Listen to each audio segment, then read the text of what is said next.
এনসিপির প্রধান জনাব নাহিদুল ইসলাম বক্তব্য রাখতে গিয়ে যে ভুল করলেন। প্রিয় সাথী ও বন্ধুগণ, আপনারা জানেন 26-এর জাতীয় সংসদ নির্বাচন অনুষ্ঠিত হওয়ার পরে এই প্রথম জাতীয় সংসদ অধিবেশন অনুষ্ঠিত হলো। সেই অধিবেশনে বক্তব্য রাখছেন বিএনপি, ইসলামী আন্দোলন, জামাত ইসলাম, এনসিপি সহ দেশের আরও বহু রাজনৈতিক দলের বিভিন্ন সংসদ সদস্যরা বক্তব্য রাখছেন, স্বতন্ত্র সংসদ সদস্যরাও। কিন্তু দুঃখের বিষয় হলো এনসিপির প্রধান জনাব নাহিদুল ইসলাম তিনি বক্তব্য রাখতে গিয়ে 24-এর গণ অভ্যুত্থানের কথা উল্লেখ করেন।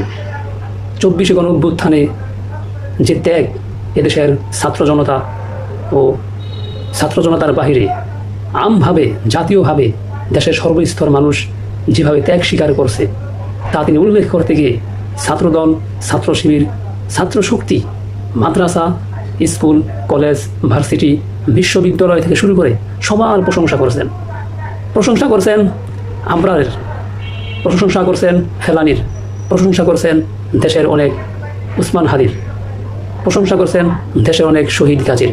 কিন্তু দুঃখের বিষয় হলো এই 24-এ গণ অভ্যুত্থানে ছাত্রদের পাশে দাঁড়িয়ে যেই দলটি একমাত্র দলীয় ব্যানারে পাশে দাঁড়িয়েছিলেন এবং 4 আগস্ট সেনাবাহিনীর কারফিউ ভেঙে শাহবাগে গিয়ে ঐতিহাসিক ভাষণ দিয়েছিলেন আর বলছিলেন, আমার ভাই কবরে, খুনি কেন গদিতে আমার ভাই কবরে।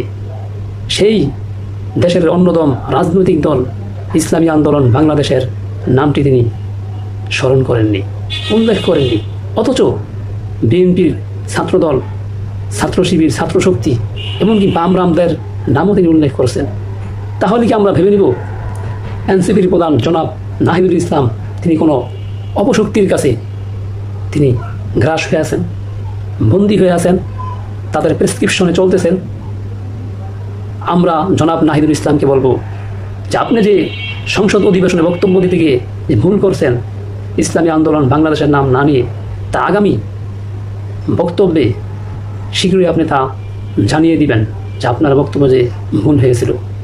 কেননা এ দেশ জাতি এমনকি ইসলামী আন্দোলন বাংলাদেশ আপনার মতো একটি দলের প্রধানের কাছে এমনটা আশা করেনি। আমরা আপনার কাছে আরও সুস্পষ্ট বার্তা চাই। ইসলামী আন্দোলন বাংলাদেশের অবদান আপনারা সবসময় স্বীকার করছেন।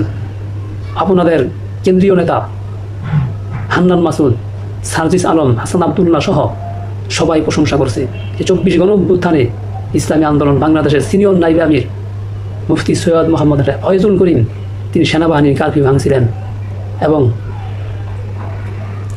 শাহবাগে গিয়ে ঐতিহাসিক ভাষণ প্রদান করেছিলেন।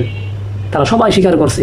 তাহলে আপনি সংসদ অধিবেশনে গিয়ে বিএনপি জামাতের নাম উল্লেখ করতে পারেন, রাম বাম ছাত্র শক্তির কথা উল্লেখ করতে পারেন, মাদ্রাসা, স্কুল, কলেজ, ভার্সিটি, বিশ্ববিদ্যালয়ের নাম উল্লেখ করতে পারেন, কেন ইসলামী আন্দোলন বাংলাদেশের নাম লইতে পারেন না? আমরা আগামীতে খুব শীঘ্রই আপনার কাছ থেকে এই ব্যাপারে খুব সুস্পষ্ট বক্তব্য চাই। সঙ্গে থাকুন। আল্লাহ হাফেজ।